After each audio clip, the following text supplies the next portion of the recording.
ना थोड़ा जो है सोच समझ के बात किया करो। पाकिस्तान और पाकिस्तान की अवाम और पाकिस्तान की फौज के खिलाफ जरूरत है तो आओ, फिर कब डायरेक्ट आओ ना, डायरेक्ट किसी महाज पर हमला करो, तुम्हें पता लगे फिर कि जवाब किस तरह दिया जाता है। तो बहरहाल मैं माजरत चाहता हूँ इस लब लहजे पे, लेकिन जिस तरीके से ये शख्स जो है पाकिस्तान के खिलाफ प्रोपागंडा करता है, यकीन करें कि अफसोस होता है। और इंडिया की गवर्नमेंट को भी चाहिए कि जो इस तरह के उसके रेलू कट्टे हैं अपनी फौज के रिटायर्ड, उनको बाकायदा लगाम दे और उनको थोड़ा तहजीब और थोड़ा बताए कि जिस वक्त कैमरे के सामने बात करते हैं तो किस तरीके से करते हैं। सही। अच्छा, लेकिन तुम्हारे यहाँ जरूरत नहीं है तुम्हारी फौज को, आज भी तुम दहशतगर्दी पीठ पीछे वार करने के आदी हो। तुम हिंदू जो है हो इस बड़े सगीर के, तुम कभी खुल के आके सामने आके लड़ने की जरूरत नहीं करते। लिहाजा ये पाकिस्तान के खिलाफ डेली जो तुम नौटंकी लगाते हो, you really cut off Indian army, ये बंद करो। और ये जो है पाकिस्तान की आवाम को भी पता है, वो तुम्हारे जैसे। जय हिंद, स्वागत है आपका हमारे चैनल पर एक और लेटेस्ट वीडियो में। दोस्तों, अगर आप ये वीडियो यूट्यूब पर देख रहे हैं प्लीज़ हमारे चैनल को सब्सक्राइब कर लीजिएगा। अगर फेसबुक पर देख रहे हैं फेसबुक पेज को फॉलो कीजिएगा और वीडियो को ज़्यादा से ज़्यादा शेयर ज़रूर कीजिएगा। दोस्तों, फेसबुक पर हमारा पहला पेज जो था कि डिजिटल एलिमेंट्स, उस पेज पर कुछ टेक्निकल इशू होने की वजह से मैं वीडियो अपलोड नहीं कर पा रहा हूँ। तो हमारा जो ये नया पेज है, इस पेज को फॉलो ज़रूर कर लीजिएगा और वीडियो को ज़्यादा से ज़्यादा शेयर कर लीजिएगा। हम आपके लिए रोज़ाना पाकिस्तानी मीडिया के एक से एक लेटेस्ट वीडियो लेकर आते रहते हैं। तो दोस्तों, पाकिस्तान के अब अंदरूनी हालात तो आप जानते होंगे। पाकिस्तान में एक बार फिर गृह युद्ध जैसी स्थिति बन रही है। जो पहले श्रीलंका में हुआ था और उसके बाद बांग्लादेश में हुआ था, ठीक वैसे ही हालात बनने जा रहे हैं। इमरान खान के जितने भी सपोर्टर हैं वह अब आए दिन पाकिस्तानी आर्मी के लिए मुसीबत बनते हुए जा रहे हैं। पाकिस्तानी आर्मी कभी तो दोस्तों मुल्ले मौलवियों को आगे लाती है और उसके बाद कभी आकर खुद भाषण देती है। और पाकिस्तानी आर्मी चीफ हाशिम मुनीर ने यही यह तक कहा था कि जो इस्लाम को नहीं मानता, जो कानून को नहीं मानता, उसको हम पाकिस्तानी नहीं मानते। तो दोस्तों, इससे साफ जाहिर होता है कि पाकिस्तानी आर्मी काफ़ी डरी हुई है। और ऊपर से दोस्तों, जिस तरह भारतीय सोशल मीडिया पर पाकिस्तान का मजाक उड़ाया जाता है और ख़ासकर मेजर गौरव आर्या जिस तरह की क्लास लेते हैं, उससे बौखले हुए पाकिस्तानी मीडिया देखिए किस तरह से मेजर गौरव आर्या से डरा हुआ नज़र आ रहा है। तो चलिए हम आपको इस वीडियो में दिखाते हैं। इससे पहले वीडियो को लाइक ज़रूर कीजिएगा, प्लीज़ आप हमारा चैनल सब्सक्राइब कर लीजिएगा। चलिए करते हैं वीडियो स्टार्ट। मीडिया की हो और बात शेयरिंग की हो, प्रोपेगेंडा की हो, माइंडसेट बनाने के हवाले से हो, बयानिया के हवाले से हो, तो जाहिर है कि चीज़ें देखनी पड़ती हैं। और पाकिस्तान में ख़ास तौर पे जो चीज़ें डिस्कस होती हैं उनमें एक बहरहाल जो इंडियन रिटायर्ड मेजर हैं गौरव आर्या, वो पाकिस्तान को अपने वीलॉग्स में, यूट्यूब पर और मुख्तलिफ टीवी चैनल पर तबसे के दौरान में टारगेट करते रहते हैं। लेकिन हमारे सीनियर तजिएकार खालिद बेग साहब हमारे साथ अक्सर यहाँ रहते हैं तो बात करते रहते हैं। आज वो चाहते हैं कि वो मेजर गौरव आर्या साहब के जो बयानात हैं उनका वो पोस्टमार्टम करें और उसका जवाब भी दें। क्योंकि मीडिया पे बैठे हुए हैं तो मीडिया पे हम अगर अपने साथ हमसाया मुल्क की तरफ से इन इश्यूज़ के ऊपर, आपको पता है कि हमारे पाकिस्तान के सोशल मीडिया पे भी काफ़ी उनकी चीज़ें शेयर कर दी जाती हैं, या तो उनके प्रोपेगंडे को फैलाने के लिए की जाती हैं या फिर इसलिए की जाती हैं कि देखिए वहाँ क्या हो रहा है। दो चीज़ें ही हैं। मैं बात कर रहा हूँ मेजर गौरव आर्या की, जिन्होंने रोज़ाना बैठ के 10, 15, 20 मिनट और मुख्तलिफ टीवी चैनल पर बैठ के पाकिस्तान के ख़िलाफ़, पाकिस्तान के इस्टेब्लिशमेंट के ख़िलाफ़, पाकिस्तान के अवाम के ख़िलाफ़ जब वो ताने देने पे आते हैं तो वो पाकिस्तान के अवाम को दे रहे होते हैं, चीज़ें कर रहे होते हैं। तो आप भी तज्ज़ियाकार हैं, वो भी तज्ज़ियाकार हैं। बेग साहब, आपको कभी आपने जवाब दिया है? जी देखिए, एक चीज़ मैं आपसे, एक चीज़ तो ये है कि वहाँ पर जो प्रोपेगेंडे का निज़ाम है इंडिया के अंदर वो बहुत मौसर है। वो झूठ बोलने पे, हमारे यहाँ ऐसा नहीं होता। हमारे यहाँ टीवी एंकर जितने कौमी हमारे टेलीविज़न चैनल हैं उसके ऊपर बैठकर जितने एंकर हैं या जो कुछ भी हैं, उनकी कभी ये कोशिश नहीं होती कि वो झूठ बोलकर कोई गलत बयानी करके अपने आप को मनवाने की कोशिश करें। लेकिन इंडिया में ये एक बाकायदा उनका तरीका वारदात है। प्रोपेगेंडा जो है ये कोतलिया चांकी की औलाद जो है ये उसके पैरोकार ये सारा कुछ करते हैं।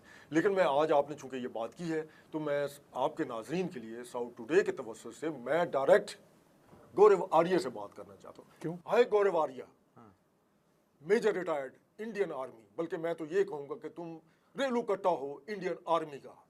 तुम्हें अंदाज़ा ही नहीं है कि अगर तुम इतने लायक फायक होते और जिस तरीके से तुम बैठकर बातें करते हो और जिस तरीके से अपना बताते हो कि पाकिस्तान के अंदर फ़ौज क्या कर रही है, क्या कोताहियाँ कर रही है, और उसके ऊपर फिर तनकीद भी करते हो, पाकिस्तान की आवाम को बदरा करने की और जहनी तौर पे गुमराह करने की कोशिश करते हो।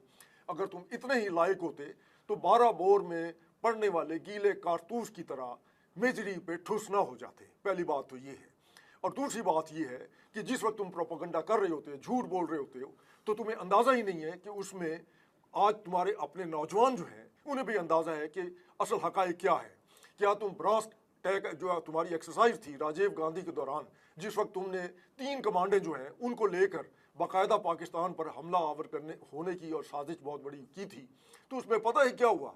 अपनी जो नाजरीन है इंडिया के अंदर, क्या कभी बताया है कि उस वक्त 3 महीने के अंदर या 2.5 महीने के अंदर जो एक मुहासरा था पाकिस्तान का, उसके अंदर कितने इंडियन आर्मी सोल्जर्स जो हैं, जिसमें अफसरान भी शामिल थे, वो पेचेस से मर गए थे। मतलब एक किसी और बीमारी थी नहीं, उन्हें पेचेस लग गई थी कि अगर जंग हो गई तो हमारा बनेगा क्या। और ये फिर ये है तुम्हारी हालत तुम्हारी फौज की। और पहली जो कुछ हो गया, अगर 1971 की जंग की बात करें, तुमने ताने दिए कि जिस तरीके से तुम ढाका जाते हो और बाकायदा वीज़े लगवा के जाते हो, अब बलूचिस्तान पे भी जाओगे। तो हालत ये है कि हसीना आज वाजिद तुम्हारी आंटी जिस तरीके से वहाँ से भागी है, तुमने उसे छुपाया हुआ है। क्या तुम्हें शर्म नहीं आती?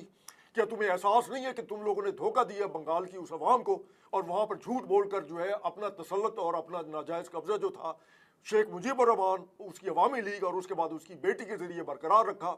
और क्या तुम्हें अंदाज़ा नहीं है कि वहाँ तुमने कितने मुसलमानों को इसलिए वहाँ उनकी शहादतें कराई, अदालती उनका कत्ल कराया, सिर्फ इसलिए कि ये इस्लाम की बात करते हैं।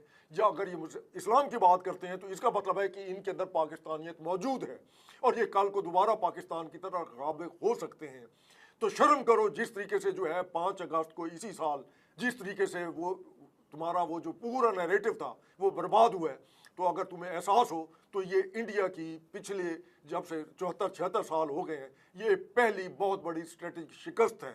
ये इससे तुम्हारे हिंदुओं को हिंदुस्तान में पहली शिकस्त जो है कायदे आज़म मोहम्मद अली जिन्ना ने उस वक्त दी थी, जब बगैर गोली चलाए, बगैर किसी जंग किए तुम्हारे इंडिया के, तुम्हारी भारत माता के हिस्से बकरे करा दिए थे। क्या तुम्हें इस बात का एहसास नहीं है? और तुम्हें क्या भूल गया है वो वक्त जिस वक्त जो है तुम्हारे अपने जो फौजी हैं, रवि रखे ने लिखा था उसी जंग ब्रास टैग के बारे में कि the war that never was, वो क्या था उसे ही पढ़ लो सिर्फ, तुम्हें अंदाज़ा हो जाएगा कि उस वक्त जो इंडिया की आर्मी है उसको कहा गया था काश ये उस वक्त हमला कर देती, तो जितना जानी नुकसान वहाँ पे पेचेस लगने से फौजियों का हो गया, हादसात में हो गया, और जितने जंगी उसके तुम्हारे फौजी भाग गए थे वो उससे कम नुकसान होता हमला करने की सूरत में। लेकिन तुम्हारे यहाँ जरूरत नहीं है तुम्हारी फौज को। आज भी तुम दहशतगर्दी पीठ पीछे वार करने के आदी हो, तुम हिंदू जो है हो इस बड़े सगीर के, तुम कभी खुल के आके सामने आके लड़ने की जरूरत नहीं करते। तुम्हारी सिख बरादरी जो है तुम्हारी फौज का सबसे अहम हिस्सा है। क्या असर किया तुमने? इंदिरा गांधी को, जो तुम्हारी खाला इंदिरा गांधी है, उसके मशीरों ने कहा था कि गोल्डन टेम्पल पर फौज कशी मत करो, इसका नुकसान आइंदा चल के हमारी नस्लों को भुगतना पड़ेगा। लेकिन उस वक्त वो ब्राह्मणजादी, जैसे तुम अपने आप को ब्राह्मणजादा कहते हो, उसके खुमार सवार था अपने ऊंची जात का, और उसका नतीजा आज भुगत रहे हो। वो अब सिख जो है वो अगर जर्नैल भी हैं, तुम उनका जो है बाकायदा उनको जो है ना उसकी सर्विलेंस करते हो कि कहीं अंदर खाने ये गद्दार ना हो जाए। और हालत ये है कि तुम खालिस्तान की जो तश्कील है तुम्हारे अपने इंडिया के अंदर, अब उसको इस पोजीशन में नहीं हो कि रोक सको। लिहाजा ये पाकिस्तान के खिलाफ डेली जो तुम नौटंकी लगाते हो, you really cut off Indian army, ये बंद करो। और ये जो है पाकिस्तान की आवाम को भी पता है, वो तुम्हारे जैसे इस तरीके की नौटंकियों के तुम्हारे अबावजात, तुम्हें मालूम है कि 1000 साल तक हमने यहाँ हुकूमत की, हम मुसलमानों में, हमारे मुसलमानों ने तुम्हें तहजीब सिखाई, तुम्हें खाना पीना ओढ़ना सिखाया, तुम्हें रिश्तों का तकद्दस सिखाया, और उसके बावजूद तुम मुसलमानों के खिलाफ जब बात करते हो तो तुम्हें शर्म आनी चाहिए कि आज जो तुम लैंग्वेज बोल रहे हो वो भी उन्होंने सिखाई हुई है। वही अकबर की अकबरी ज़बान है, लश्करी ज़बान ही है, जो आधे से ज़्यादा हिंदू तुम्हारे बोलते हैं। तुम्हारी फिल्म इंडस्ट्री जो है वो भी मुसलमानों की उसी लश्करी ज़बान जो है, अकबरी ज़बान जो है, उसी के बलबूते पर उसकी शोहरत है। वरना तुम्हें जाने कौन, तुम्हारी शायरी, तुम्हारे बड़े बड़े शायर, तुम्हारे बड़े बड़े दानश्वर, उनसे जाके पूछोगे, वो तुम्हें बताएंगे, तुम्हें समझाएंगे, और तुम उठ के बैठ जाते हो पाकिस्तान के खिलाफ एक नौटंकी लगा के। तो जिस बिल्कुल उसी तरीके से जैसे मजमा लगाया करते थे तुम्हारे अबाजदाद जिस वक्त मुसलमान वहाँ पे हुक्मरानी करते थे, और तुमने इसको जरिया माश बनाया हुआ था कि एक अपनी जादूगरी दिखा के मजमे को बेवकूफ़ बना के अपना सामान बेचो। लिहाजा थोड़ा जो है सोच समझ के बात किया करो। पाकिस्तान और पाकिस्तान की आवाम और पाकिस्तान की फ़ौज के खिलाफ जरूरत है तो आओ, फिर कब डायरेक्ट आओ ना, डायरेक्ट किसी महाज पर हमला करो, तुम्हें पता लगे फिर कि जवाब किस तरह दिया जाता है। तो बहरहाल मैं माजरत चाहता हूँ इस लब लहजे पे, लेकिन जिस तरीके से ये शख्स जो है पाकिस्तान के खिलाफ प्रोपेगेंडा करता है, यकीन करें कि अफसोस होता है। और इंडिया की गवर्नमेंट को भी चाहिए कि जो इस तरह के उसके रेलू कट्टे हैं अपनी फ़ौज के रिटायर्ड, उनको बाकायदा लगाम दे और उनको थोड़ा तहजीब और थोड़ा बताए कि जिस वक्त कैमरे के सामने बात करते हैं तो किस तरीके से करते हैं। सही। अच्छा बेग साहब, जो अब प्रोपेगेंडे की आप बात कर रहे हैं, उस प्रोपेगेंडे का एक हिस्सा ज़ाहिर है, उसका एक शक्ल ये भी होती है जैसे मेजर गौरव कर रहे हैं, माइंडसेट और चीज़ों को मैनेज करना, डेवलप करना। पाकिस्तान में इस तरह का जवाब, आप तो बड़ी जज्बाती होकर आपने मेजर गौरव को डायरेक्टली मुखातिब होकर ये अपने मौक़िफ़ भी दिया पाकिस्तान का, और अपना आपने ज़ाती जो आपके ख्याल में मौक़िफ़ बनता था वो भी दिया। लेकिन क्या हमारे यहाँ लोग तैयार हैं इस तरह के, उससे मुतासिर कैसे होते हैं? पाकिस्तान के सोशल मीडिया पे उनकी चीज़ें क्यों वायरल हो जाती हैं या क्यों शेयर हो जाती हैं? उसमें मैंने जैसे पहले बात की कि हमारे यहाँ मसला ये हो गया कि लोग सियासी तौर पर इस हद तक तकसीम है और वो अपनी उसमें सारी जमातें हैं, मतलब सब जो है वो चाहते हैं कि इक़्तिदार जो है वो हमें फ़ौज के ज़रिए आए।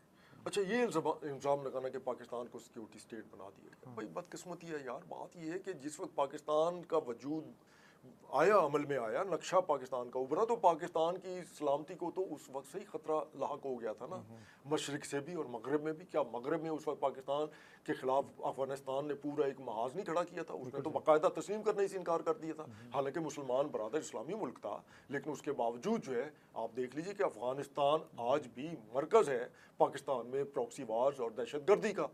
और फिर जिस तरीके से आपने प्रोपेगेंडे की बात की, तो ये एक तरबियत की भी बात है। मतलब है कि आपका चाहे कुछ भी हो जाए, हमारे टीवी चैनल पे जो लोग हमारे तबसरा निगार बैठते हैं, हमारे जो एंकर बैठते हैं, आप ये देखिए कि उन्होंने कभी भी एक तहजीब के दायरे से बाहर होकर इंडिया के ऊपर ना तो कभी इल्ज़ाम लगाया है, बल्कि आप ये देखिए कि बल्कि एक लिहाज से ठीक भी है कि इंडिया को उन्होंने इस काबिल नहीं समझा कि उसकी किसी चीज़ के ऊपर तबसरा किया जाए। इंडिया के अंदर क्या कुछ नहीं हो रहा।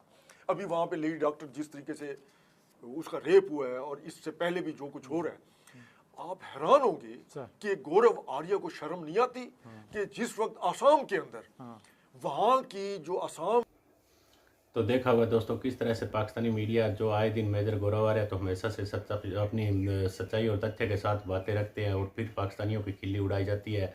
वहीं पाकिस्तानी मीडिया अपने लोगों को आए दिन दोस्तों झूठ परोसता है, तरह तरह का चूरन बेचता है और भारत के बारे में हर तरह का प्रोपेगेंडा करने से कभी भी बाज नहीं आता। अभी आपने देखा होगा 6 दिसंबर के मौके पर किस तरह पाकिस्तानी मीडिया चिल्ला रहा था कि हमने 1965 की जंग भारत से जीती थी, ये किया था। बड़े बड़े इनके पाकिस्तानी आर्मी के लोग आकर किस तरह से टीवी पर झूठ बोल रहे थे।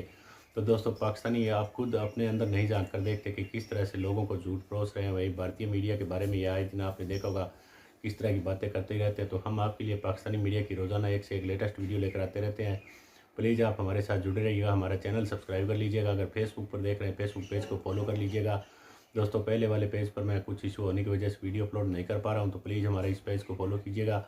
मिलते हैं अगले वीडियो में, तब तक जय हिंद, वंदे मातरम।